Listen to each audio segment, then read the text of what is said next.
Përshëndetje të gjithëve. Sot po përgatisim një bukë të shtëpisë mjaft të shijshme. Është e mbushur me domate të thata dhe ka aromë rigoni, një brumë shumë i butë dhe ajrosur. Kjo bukë jo vetëm që ka një aromë fantastike mesdhetare, por është dhe e përsosur për ta prerë dhe për ta mbushur si burger.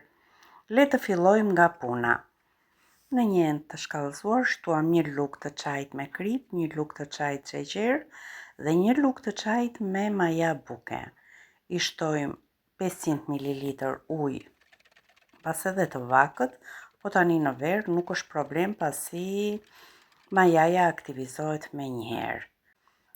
Në tas kam 500 gram miell, i bashkojmë së bashku, shtojmë edhe 2 lugë të gjellës me vaj ulliri, do formohet një brumë i ngjitshëm.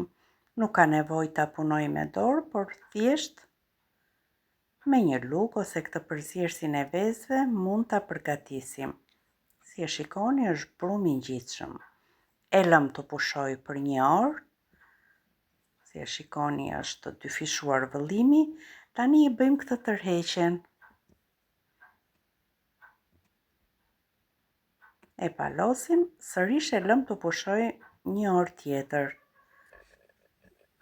Brumi sërish është aktivizuar, është dyfishuar vëllimi, e palosim sërish.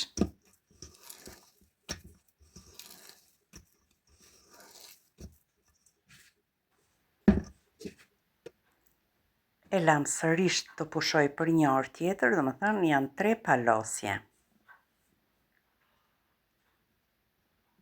Shkëputet me lehtësi nga tasi dhe duket një brumë perfekt.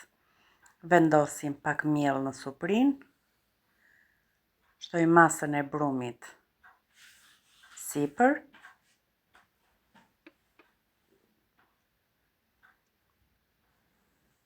edhe pak miell në sipërfaqe që ta hapi me lehtësi me duar. Unë këtu kam domate që i kam në proces tharje, po thuj se janë tharë plotësisht. I vendosim tek buka, e palosim sërish.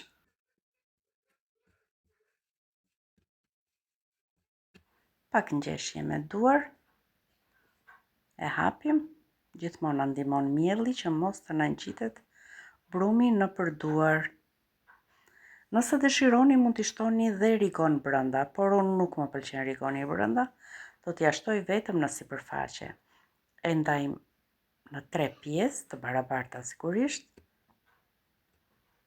I hapim, kam përgatitur edhe një tavë me letër furre, i bëjmë këtë përdredhjen kështu si e shikoni në video. I shtoj dhe në një domate tek tuk.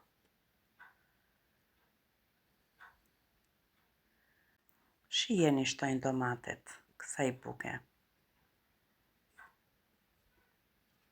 E kemi gati për ta vendosur në tavën e pjekjes.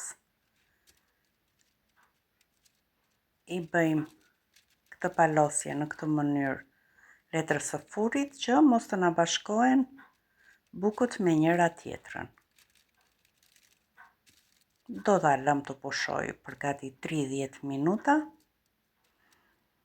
Derisa masa të dyfishohet, por më parë do t'i shtoj sërish pak vaj ulliri. Natyrisht që nuk do mungoj edhe rigoni. Do ta ngjeshim pak me gishta që të futet vaj në brendësi.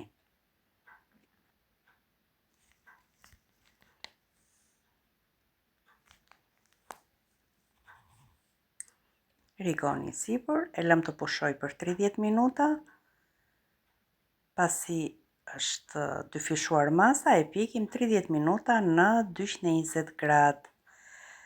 Dhe buka jon doli super ajrosur me një kore të lehtë dhe një aromë që mbush gjithë kuzhinën. Tani thjesht mbetet ta presim e ta mbushim sipas dëshirës. Nëse ju pëlqeu kjo recetë, mos harroni të bëni like videos, të lini një koment, ku të më shkruanit se me çfarë do ta mbushnit ju këtë burger. Mos harroni të bëni subscribe në kanal për recetat e ardhshme. Faleminderit që më ndoqët dhe miru dëgjofshim në recetën tjetër.